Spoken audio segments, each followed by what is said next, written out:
Hello दोस्तों, यह कहानी सोना और मोना दो चचेरी बहनों की है। सोना देखने में बहुत सुंदर थी, वही मोना थोड़ी सी काली थी। सोना का रंग दूध की तरह गोरा था, उसकी आंखें बड़ी बड़ी और लंबे लंबे घने बाल उसकी सुंदरता में चार चांद लगाते थे। वाकई सोना बहुत सुंदर थी और उसे अपनी सुंदरता का घमंड भी था। वही मोना श्याम रंग की और देखने में ठीक ठाक थी, लेकिन उसके अंदर ना ही घमंड था और ना ही अहंकार।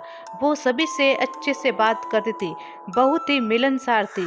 कुल मिलाकर यह कहा जा सकता है कि सोना रूप की देवी थी तो मोना गुणों की देवी थी। दोनों के पापा भाई होने के साथ साथ एक साथ ही व्यवसाय करते थे और एक साथ एक ही घर में रहते थे। दोनों भाई में अच्छी जमती थी। वहीं मोना सभी से प्यार करती थी, जबकि सोना की मम्मी को सोना के साथ साथ उसकी खूबसूरती का घमंड था।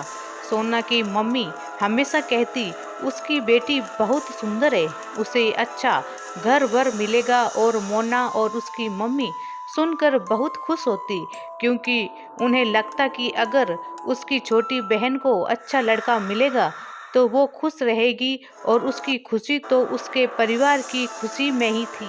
देखते देखते दोनों बहनें बड़ी हो गई और वो समय भी आ गया जब दोनों बहनों की शादी करनी थी। सोना के लिए एक से एक रिश्ते आने लगे, लेकिन मोना के लिए अच्छा रिश्ता नहीं आ रहा था। सोना की मम्मी ने सोचा सोना की जल्दी से जल्दी शादी करवा दी जाए, इसलिए उसने पंडित जी को बुलवाया और सोना की कुंडली दिखाकर पूछा इसकी शादी कब की जाए। पंडित जी ने कुंडली देखकर कहा सोना की शादी हो ही नहीं सकती। अगर जबरदस्ती शादी की जाएगी तो रिश्ता टूट जाएगा, क्योंकि इसके भाग्य में शादी नहीं है।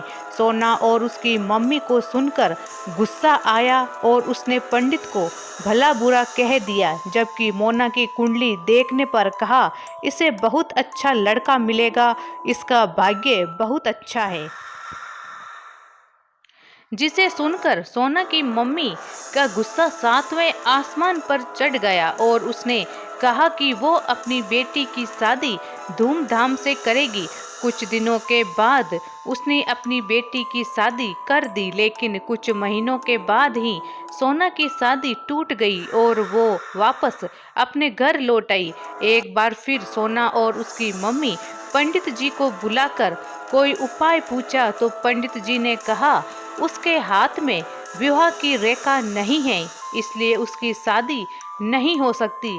वहीं जब मोना का हाथ देखा तो बोला इसकी शादी जल्द से जल्द हो जाएगी, वो भी बहुत ही अच्छे लड़के के साथ। हुआ भी वहीं, मोना की शादी एक अच्छे और अमीर लड़के के साथ तय हो गई। सभी पंडित जी के पास मिलने गए, सोना और उसकी मम्मी भी साथ में गई। सोना की मम्मी ने पंडित जी को पैसे का लोभ दिया और कहा किसी भी तरह करके उसकी बेटी की शादी करवा दीजिए। पंडित जी ने उपाय बताया, कहा मोना के हाथों का छाप ले आओ। ऐसा ही सोना और उसकी मम्मी ने किया। फिर उसी हाथ के छाप को सोना के हाथ पर रख चाकू से रेखा बनाई और एक जड़ी दी गई, जिसे मोना को खिला देने को बोला। रात को सोना ने वो जड़ी मोना के दूध में मिलाकर उसे पिला दी। कुछ दिन तो सब कुछ अच्छा रहा। इन्हीं दिनों में मोना और उस लड़के की सगाई भी हो गई, लेकिन शादी के कुछ दिन पहले अचानक मोना बीमार हो गई और डॉक्टर से दिखाने पर पता चला कि वो मर जाएगी। सभी रोने लगे। मोना की जिससे शादी होने वाली थी वो लड़का भी रोने लगा। उसे रोता देख मोना ने उसका हाथ सोना के हाथ में दे दिया और चल बसी। अब सोना की शादी उस लड़के के साथ हो गई, सब कुछ ठीक रहा। सुहाग रात को जब लड़का बाथरूम से आया तो उसने देखा कि सोना का पैर उल्टा है। वो डर गया और डर कर अपनी मम्मी को बताया कि सोना लड़की नहीं भूत है। अब तो सभी डर गए। सोना उल्टा चलने लगी और अजीब तरीके से हंसने लगी।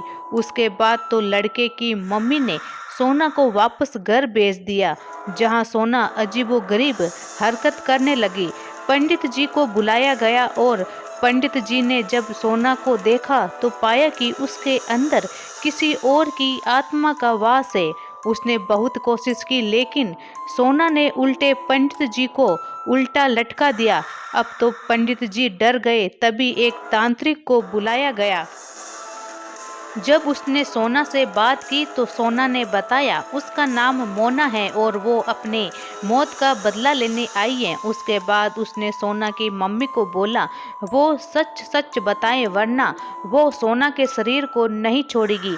सोना की जिंदगी बचाने के लिए उसकी मम्मी ने सारी हकीकत बता दी, जिसे सुनकर मोना की मम्मी ने सोना की मम्मी और पापा को घर से निकाल दिया और मोना का सच जानकर मोना सोना का शरीर छोड़कर चली गई। फिर वो दोबारा नहीं आई।